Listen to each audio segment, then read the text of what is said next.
Девятизвездные древние боги – вершина боевой мощи мира противостояния святого. Одним лишь пальцем они могут пронзить звезду, уничтожив сотни тысяч культиваторов. Их слово может иссушить целую галактику от духовной энергии, а их тело способно выдержать удар на уровне преодолевающего неба. За миллиарды лет только трое достигли этой вершины. Ван Линь был среди этого числа. Каждый из них способен изменить законы мира одним ударом. Так насколько же могущественен девятизвездный древний бог?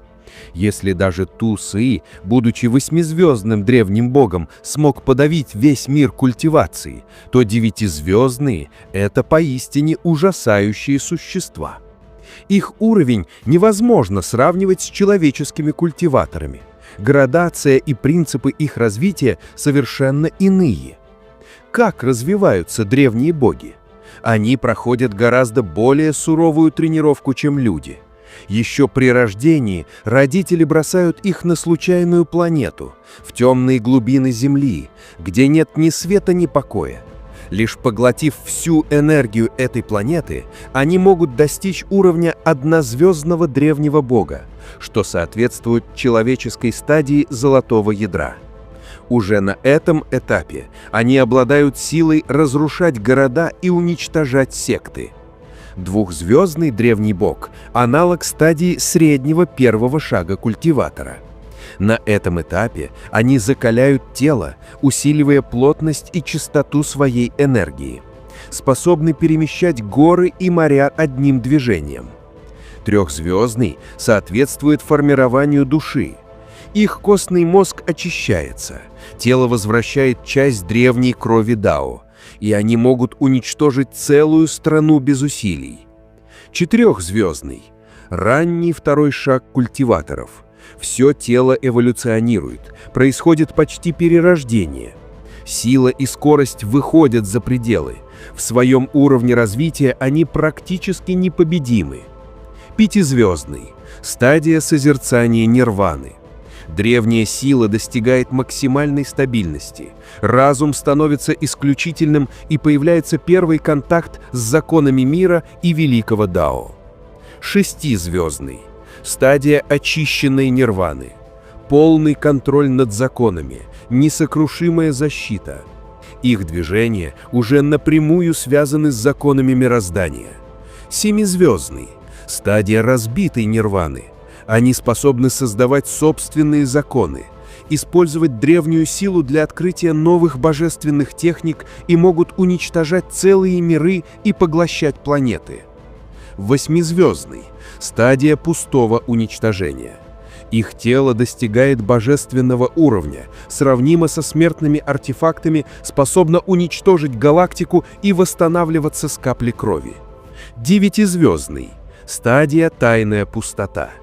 Это вершина. Основные божественные умения таких существ игнорируют законы мира.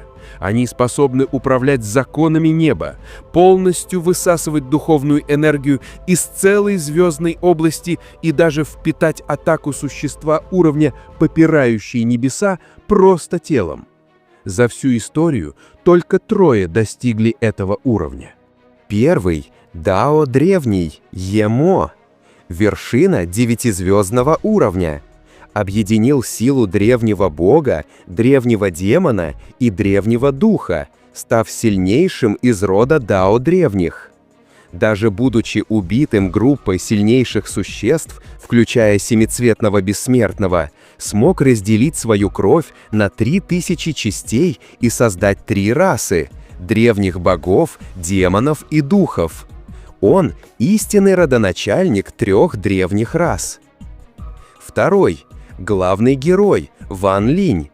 В древнем некрополе он стал девятизвездным древним богом.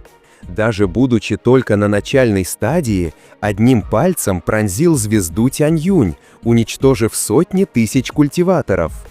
Против техники кармы старшего владыки использовал свое тело, разрывая нити судьбы. 3 ударами заставил владыку почти умереть, спасся тот лишь самоподрывом артефакта. Более того, он мог произнести фразу «здесь нет духовной энергии» и полностью осушить звездную систему. Это и есть сила законов слов. Третий – Тусы. Из-за неудачи в технике разделения сознания его разум рассеялся по множеству клонов. Но с помощью Ван Линя он объединился с Тосомом и новым методом достиг 9-звездного уровня. На поле боя его тело может быть как в миллионы метров, так и сжаться до размера пылинки. Каждый его удар меняет законы мира, он может уничтожать все на своем пути. 9-звездные древние боги – это сила, идущая против воли небес. Сила, способная изменить судьбу целого мира. В оригинальной новелле «Противостояние святого» 9-звездный древний бог – это существо с немыслимой мощью. Хотя формально его уровень культивации лишь соответствует вершине стадии великого совершенства Золотого Почтенного, то есть поздней стадии испытания пустоты, его реальная боеспособность полностью выходит за рамки этого уровня. Он настолько могуществен, что может раздавить даже культиваторов начальной стадии небесного уровня, ступени, значительно превосходящей его формальный ранг. Ван Линь, главный герой, не раз доказывал это. Когда он только вступил на начальную стадию 9-звездного древнего бога, он принял на себя полный удар владыки ладони, могущественного культиватора на средней стадии испытания пустоты, исключительно с помощью своего физического тела. Он не только выдержал этот удар, но и перевернул ход битвы, подавив противника глубоко в древнем некрополе. Они могут противостоять самому небу, их тело и сознание – оружие, их слово – закон. Нам предстоит больше познакомиться с этим невероятно сильным уровнем. Большое спасибо за просмотр. Подписывайтесь на канал, ставьте лайк и всем пока!